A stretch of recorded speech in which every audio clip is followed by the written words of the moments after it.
बिस्मिल्लाहिर्रहमानिर्रहीम। अस्सलाम वालेकुम। क्या हाल है तमाम देखने वालों के? सब अपने घर में खुश रहें, आबाद रहें, आमीन सुम आमीन। आज हम शनिवारी जो है मटन कढ़ाई बना रहे हैं और बहुत इजी तरीके से बनती है। यानी कि अगर आपने आधा काम करके रख लिया है तो एनी टाइम गेस्ट आपके बैठे होंगे तो आपने तकरीबन 10-12 मिनट में ये जो है वो मटन कढ़ाई की बात करी, चिकन की नहीं बात करी, मटन कढ़ाई भी 10 मिनट में तैयार हो जाएगी। उसकी वजह यह है कि जब आपने इसको गोश्त को गला के रखा हुआ होगा फ्रीजर में थैली में डाल के, लेकिन ये कि जमेगा नहीं, मुझे पता है ना, क्योंकि जब गला हुआ होता तो, और जब आपने निकालना है तो आप फौरन पका सकते हैं। ये मैंने जो है 1 टीस्पून नमक और 1 खाने का चम्मच लहसुन डालकर इसको गला लिया है।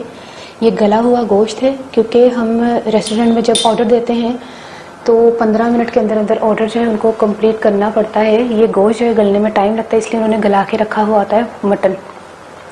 अच्छा, ये हो गया 1 किलो जो है वो मैंने गोश्त लिया है हड्डी समेत, और आधा किलो मैंने टमाटर लिया। टमाटर का मैंने छिलका उतार लिया है। आधा कप जो है हम ऑयल इस्तेमाल करेंगे। 2 चाय के चम्मच हम काली मिर्च इस्तेमाल करेंगे, ज़्यादा बारीक पिसी हुई ना हो वरना गोश्त थोड़ा सा ना वो काला सा हो जाता है। 8 जो है मैंने हरी मिर्चें ली है, थोड़ा सा जो है ना अदरक जो है लंबा लंबा सा काट लिया और थोड़ा सा धनिया। तो फिर शुरू करते हैं।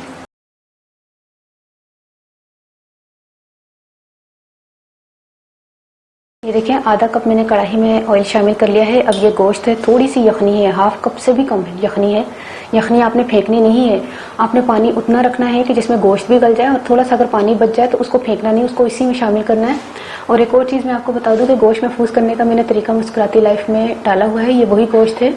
और कुछ लोग कह रहे हैं कि जब हम इसको फ्रीजर में रखेंगे तो दोबारा इसको इस्तेमाल करने से पहले धोना है या नहीं धोना।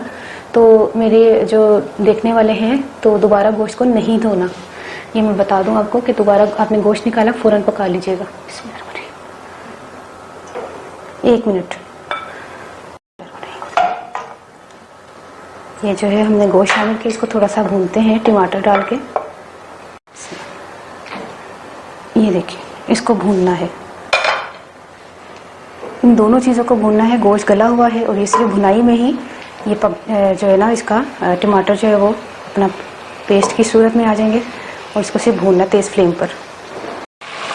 जैसे ही अच्छी तरह भून जाए ना, तेज़ फ्लेम पर आपने भूनना है। ये देखें कढ़ाई में ये लगने के करीब आ गया, देखिए लग रहा है बल्कि।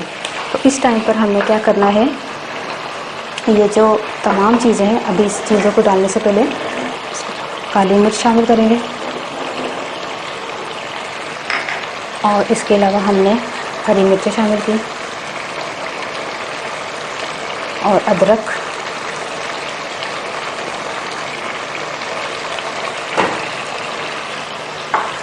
धनिया। इसको हमने तकरीबन 5 मिनट दम देना है। मैंने कहा ना 10-12 मिनट लगेंगे। इसकी वजह ही यही है कि गोश्त जो है वो गला हुआ होगा तो 10-12 मिनट से ज़्यादा नहीं लगेगा। टमाटर डाल के बस आपने इसको ड्राई करना है, मिक्स करना है, और 5 मिनट का आपने दम दे देना है स्लो फ्लेम पर। ये देखें कढ़ाई तैयार हो गई है। अब हम इसको आपको तमाम बातें रिपीट करते हैं।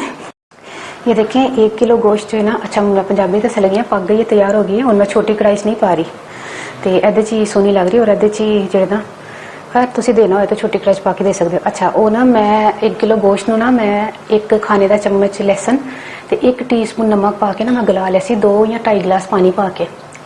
और जो गलना शुरू हो जाए ना, गल जाए ना, तो पानी जिन्ना रह जाए उन्होंने थोड़ा सारा सुका लेना। बिल्कुल थोड़ा सारा पानी रह जाए तो फिर ठीक है, ज़्यादा पानी हो ना तो सुका लेना। तो कहना मतलब है कि जो तुसी उस गोश्त नू गला के रख लोगे ना, एनी टाइम तुसी पका सकते हो। तुहाडे वास्ते बड़ी आसानी में तुहानू दस देती है, क्योंकि कई बार अचानक समझ नहीं आता गोश्त गलिया तो पता है फ्रीजर च पिया 10 मिनट का काम है। हांडी पकाना, टमाटर कट्टे नाल ही उन्होंने तेल पा के भून लिया। तो यह किया मैं, आधा किलो मैं टमाटर सन पहले मैं छिलका उतार लिया गोल छुरी, जिस तरह आलू छिल देना उस तरह की छुरी मैं सख्त जला टमाटर सन ना तो छुरी नाल ही छिलका उतार लिया सी। फिर उस तो बाद उन्होंने मैं बारीक बारीक काट के लंबा लंबा काट के तेल ते गोश्त ते और जो टमाटर पा के उन्होंने भुनिया अच्छी तरह तेज़ फ्लेम ते माशाल्लाह उन्हें भुन करता वे।